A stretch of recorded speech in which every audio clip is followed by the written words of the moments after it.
don't control your reality, then fate or others will. You must always have a perfectly clear vision of exactly what you want. To follow your destiny means to aim for, then achieve, the desires identified through intuition.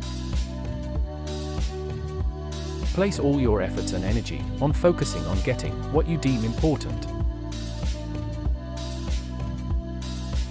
You are constantly at the crossroads of your life, where any decision or choice can make all the difference to the future. Never persevere to continue following a life path that you have become dissatisfied with. You really must be the master of all the aspects of your self-determined destiny.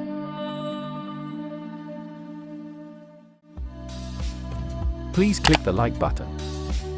And please subscribe. Thank you.